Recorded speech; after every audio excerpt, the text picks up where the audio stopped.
सगळ्यांचं मनापासून खूप खूप स्वागत माझ्या यूट्यूब चॅनलमध्ये. माहेरी गेले होते तेव्हा आईने ही मक्याची कणसं दिलेली आहेत. त्यांच्याकडे ही स्वीट कॉर्नची मका केलेली आहे. तर त्यातले ना आता आल्यापासून मका खातोय आणि त्यातले आता ही 5-6 कणसं शिल्लक राहिलेली आहेत. तर म्हटलं आजही ती संपून टाकावीत. आणि थोडीशी सुकलेली, वरून सुकलेली असली मका तरी आतमध्ये कणसं छान आहेत आणि एकदम फ्रेश आहेत. मक्याची म्हणजे स्वीट कॉर्नची मका घरी आणल्यानंतर म्हणजे तोडल्यानंतर सुकायला लागते वरचा पाला, पण आतून मका छान असते. तर त्यांना ही मका मी अशी सोलून घेतलेली आहे आणि त्यानंतर मक्यामधले सगळे दाणे काढून घेतलेले आहेत आणि वरची केसरं वगैरे सगळं काढून घेतलेले.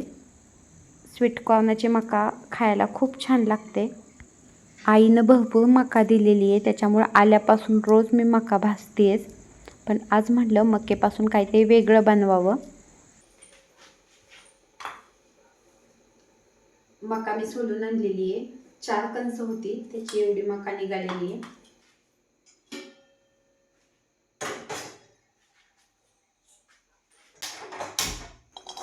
एक 2 वाटे ना हे मक्याचे दाणे मी छान असे भाजून घेणार आहेत.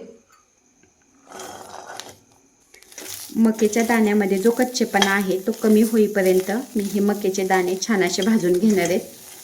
आपण नेहमी जसे ना मका भाजून खातो तर ती खाताना आपण जसे भाजतो मक्याचे दाणे तसेच अगदी ना डाग पडेपर्यंत मक्याचे दाणे मी भाजून घेणार आहेत. आणि मोठ्या गॅसवरतीच मक्याचे दाणे भाजून घेणार आहे मी.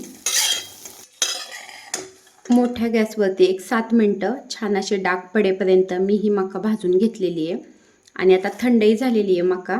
तर आता मिक्सरच्या भांड्यामधून थोडी थोडी मी ही मका बारीक करून घेणार आहे. अशी थोडी थोडी करून ही मका मी बारीक करून घेणार आहे. मिक्सर कमी जास्त करून ही मका मी बारीक करून घेतलेली आहे. आणि हे बघा ही अशी जरा बारीकच केलेली आहे, एकदम चांगली अशी बारीक झालेली आहे. गॅसवरती आता कढई ठेवलेली आहे.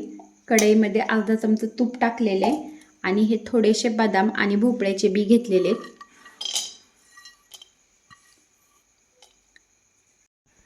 ह्या तुपावरती ना हे बदाम आणि भोपळ्याचे बी मी छान असे भाजून घेणार आहेत.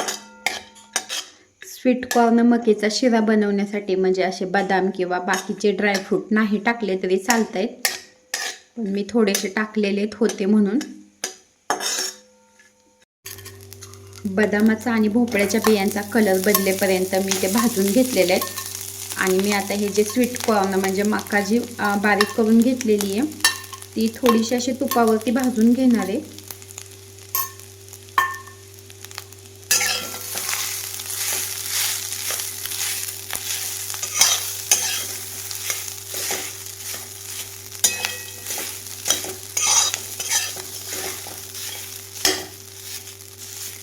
मका बारीक करताना थोडेशा अशा गाठी गाठी झाल्यासारखं झालं होतं. तर आता त्या गाठी फोडून घेऊन मी छान असे हे भाजून घेणार आहे.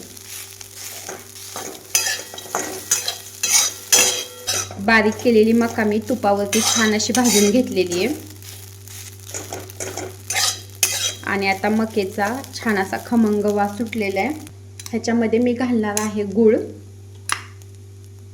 गुळाऐवजी साखर वापरली तरी चालते.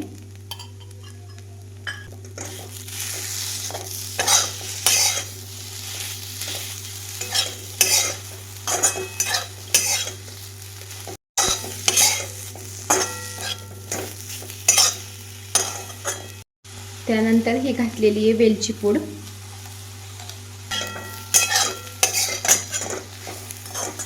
आणि आवश्यकतेनुसार मी हे ओतलेले पाणी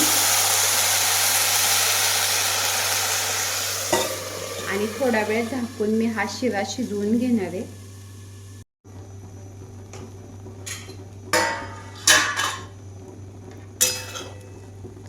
हे बघा मस्त हा मक्याचा शिरा तयार झालेला आहे आणि चवीलाही अप्रतिम आहे. मक्याचे दाणे भाजून खायचा कंटाळा आला असेल तर असा शिरा नक्की बनवून बघा. इथं लोखंडी तव्यामध्ये मी काही मका भाजूनही घेतलेली आहे. वरून असं तेल टाकलेले आणि हे सैंधव मीठ टाकलेले आणि अगदी एक अर्धा चमचा तिखट टाकलेले मी आणि अशी मकाई ना, अशी भाजलेली मकाई खूप छान लागते. आमच्याकडे तर घरामध्ये सगळ्यांनाच अशी भाजलेली मका आवडते. तर आज मी मकेपासून येणार हे तिखट मका आणि गोड मका म्हणजे मकेचा शिरा असं बनवलेलं आहे. बाकीचाही स्वयंपाक केलेला आहे. आपण शिरा तर नेहमीच बनवतो, पण मकेचा शिरा नक्की बनवून बघा, खूप छान लागतो. आणि अशा पद्धतीने बनवलेला मकेचा शिरा घरातल्या सगळ्यांनाच खूप आवडेल.